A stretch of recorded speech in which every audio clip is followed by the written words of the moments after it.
Hi guys, akkam jirtu? Baga deebitanii gara chaanala keenyaatti dhuftan isiniin jecha guyyaa har'aa viidiyoo hundi keessan itti gammaddan akkasumas illee viidiyoo namoonni baay'een koomentii jalatti na gaafachaa turtan deebii isaa qabadhee isiniif dhufeen jira jechuudha. Viidiyoo guyyaa har'aa keessatti Itoophiyaa keessa teessanii akkamittiin PayPal akkaawuntii akka banachuu dandeessan, akkamittiin PayPal akkaawuntii sirrii ta'e kan warningii ofirraa hin qabne, kan qayyii tokkollee yookiin diimaa tokkollee isinirra hin keenye, limitii kan isin jalaa hin taane akkamittiin akka banachuu dandeessan kan isinitti agarsiisu ta'a jechuudha. Viidiyoo kana keessatti sirriitti tokko waan isinitti agarsiisuuf sirriitti hordofaa viidiyoo osoo irra hin dabarsiin osoo bira hin kutiin sirriitti dhaggeeffachuu qabdu jechuudha. Yookaan osoo irra daddabarsitanii viidiyoo ilaaltu taanaan viidiyoo kana keessatti wanti ani sirriitti isin hubachiisu barbaadu yookiin immoo wanti ani isinitti agarsiisu irra utaaltanii waan dabartaniif akkaawuntiin isin banattan dhumarra gahee limitii isin jalaa tahuu waan danda'uuf viidiyoo hamma xumuraatti osoo irra hin dabarsiin ilaalaa isiniin jedha jechuudha. Viidiyoo kana keessatti PayPal akkaawuntii kan ani isinitti agarsiisu kana fayyadamuuf wantoonni isinirraa eegaman ni jiru jechuudha. Qofaarti iimeelii qabaachuu qabdu. Iimeeliin keessan erga baname guyyaa 3 ol kan bule ta'uu qaba jechuudha. Akkasumas illee kan iimeelii keessan irratti kana dura PayPal akkaawuntii banuuf kan hin yaalamne ta'uu qaba jechuudha. Akkasumas illee lakkoofsa bilbilaa kanaan dura lakkoofsa bilbilaa sana irratti PayPal akkaawuntii banuuf kan hin yaalamne lakkoofsa bilbilaa akkasiis qopheeffachuu qabdu jechuudha.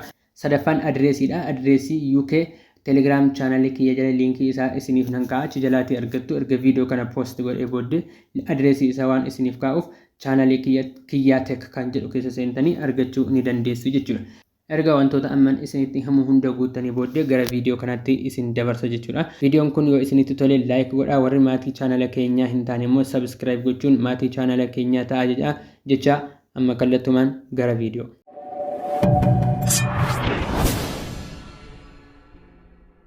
Amma akkuma dhufneen jalqaba biroozarii keenya ni filanna. Ani biroozarii Chrome filadha.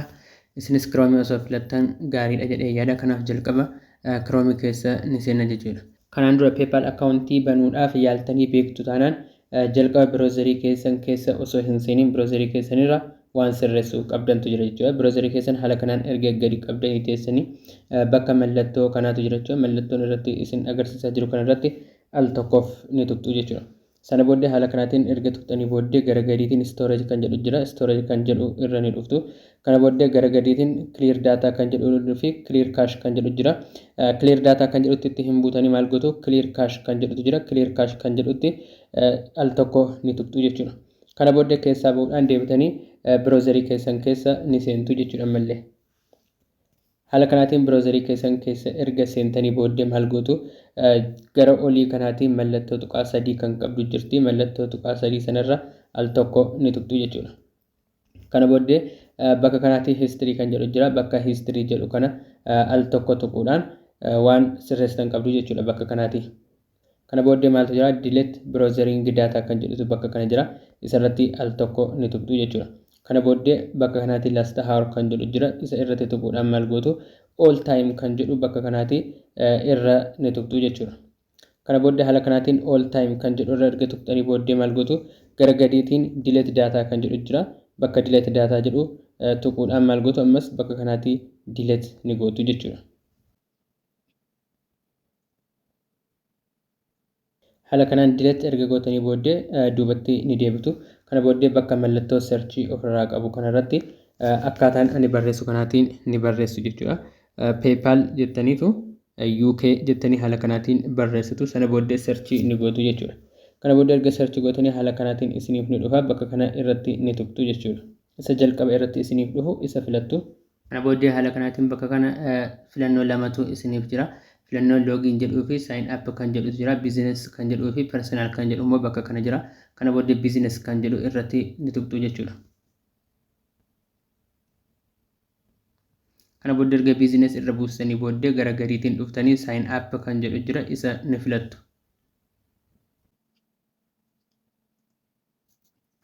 Erga irratti tuqxanii booddee haala kanaatiin isiniif dhufa jechuudha. Jalqaba first name kan jedhu, last name, phone number fi email address akkasuma illee create password kan jedhu jira jechuudha. Jalqaba maqaa keessan galchitu, itti aantanii maqaa abbaa keessanii ni galchitu. Phone number bakka jedhu kanatti code bakka jedhu kana irra tuquudhaan Itoophiyaa kan jedhu ni filattu jechuudha.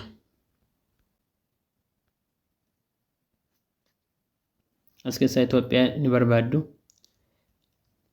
kuno Itoophiyaan bakka kana jirti. Itoophiyaa kan jedhu irratti ni tuqxu jechuudha. Sana booddee email addressii keessan ni guutu, passwordii keessan ni guutu jechuudha. Passwordiin keessan dijiitii 8 qabee hanga 20 ta'uu qaba jechuudha. Lakkoofsota guddaa fi lakkoofsota xixiqqoollee wal keessa makuu qabdu. Akkasumas illee lakkoofsis qubeenis keessa makamuu qaba. Qubee fi lakkoofsi keessa makamuu ni qaba jechuudha. Akkasumas illee simboliiwwan garaagaraa warri akka kanaa osoo keessa makamanis bareedaadha jechuudha. Kanaaf haala kanaatiin ni guutu jechuudha. Haala kanaatiin hunda isaa erga guutuu keessan check godhatanii booddee mallattoo bakka kanatti hunda isaa raayitii isiniif ibsuu isaallee akkasuma erga check godhatanii booddee bakka kana dhufuudhaan tiik irratti ni gootu jechuudha sanduuqa sana irratti.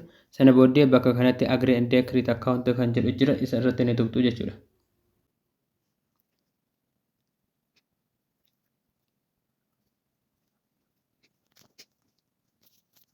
Kana booddee haala kanaatiin erga guutanii booddee iimeelii keessan irratti kooddii isiniif ergina jechaa jiru. Kana booddee bakka kanarratti tuquudhaan iimeelii keessan irratti akka kooddiin isiniif ergamu ni gootu jechuudha. Iimeelii irratti akkuma argitan kooddiin naaf dhufee jira jechuudha. Kooddii iimeelii irratti naaf dhufe koppii godheetiin deebi'ee irra galchaa jechuudha. Iimeelii irratti kooddiin isiniif ergamu daqiiqaa 10 darbuu hin qabu. Daqiiqaa 10 dabarraan expired waan ta'uudhaaf daqiiqaa 10 osoo hin darbiin galchuu qabdu. Kana booddee erga galchitanii booddee haala kanaatiin submit kan jedhu jira. Bakka submit jedhu irratti ni tuqxu. Amma kana booddee waan itti fufu waliin kan guunnu ta'a. Amma you are already jedhee jira jechuudha. Kana booddee haala kanaatiin erga dhufee booddee maal godha? Gara gadiitiin let's go kan jedhu jira. Let's go kan jedhu tuqnee bira dabarraa jechuudha. Kana booddee haala kanaatiin dhufa jechuudha. Individual seller, business fi filannoowwan kana sadan qaba. Kanaaf individual kan jedhu irratti filachuudhaan maal gootu gadi bira ni dabartu jechuudha. Next ni gootu. Kana booddee haala kanaatiin nuuf dhufa jechuudha. Maqaa keenya by default kanuma nuti dura guunnee jiru ofii isaa bakka kanatti nuuf guuta. Kana booddee guyyaa dhaloota keessanii guyyaa ji'aa fi bara dhaloota haala akka warra faranjiitti yookiin akka warra Awurooppaatti kan guutan ta'a jechuudha. Kana booddee amman akkasumattiin nan guuta. Ofuma haala kanaatiin nan guuta. Umriin keessan 18 ol ta'uu qaba jechuudha. Yeroo guuttan umrii keessan 18 ol akka ta'utti ilaaltanii guutuu qabdu jechuudha. Kana booddee adrees line waan kan jedhu jira. Adreesii bakka itti guuttanidha jechuudha. Adreesii kana argachuudhaaf chaanaalii keenya telegiraamii jalatti isiniif poost nan godha. Liinkii ittiin adreesii kana argattan liinkii sanaatiin seentanii argachuu ni dandeessu jechuudha. Haala kanaan adreesii keessan erga guuttanii waan hunda erga check gootanii booddee continue kan jedhu bakka kana jira. Continue kan jedhu irratti tuquudhaan gara fuulduraatti ni dabarsitu. Kana booddee haala kanaatiin erga nuuf dhufee booddee bakka sanduuqa kanaa irratti raayit gochuudhaan ofii isaati akka hunda isaa nuuf guutu goone bakka kanatti gadi ni dhufna jechuudha. Bakka kanatti what do you sell or what do you service do you offer kan jedhu bakka kana jira. Bakka kana irratti tuquudhaan waanuma barbaadan irratti ni guutu jechuudha.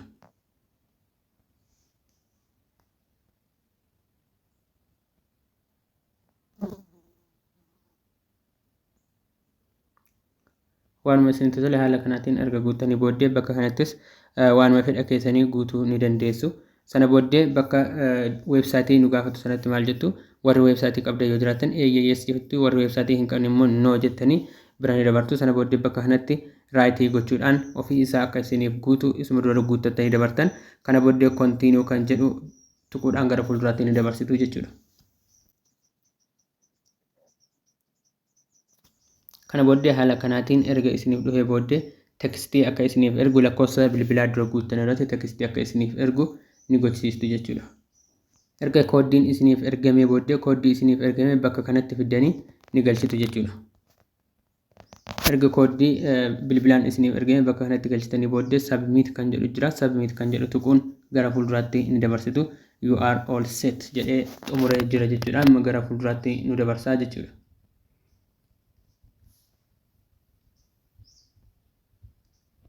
Kana booddee bakka kanatti haala kanaan erga isiniif dhufee go to home page kan jennu jira jechuudha. Bakka kana tuqnaa jechuudha. Kun amma akkuma argitan PayPal akaawuntii kan sirrii ta'e kan hojjetu jechuudha. Biyya keenya keessatti akka barbaadanitti kan itti fayyadamuu dandeessan, maallaqa galchuu fi baasuullee kan ittiin dandeessan akkaataa itti banattan isinitti agarsiisan jira. Kun haala kanaatiin banachuu dandeessu jechuudha.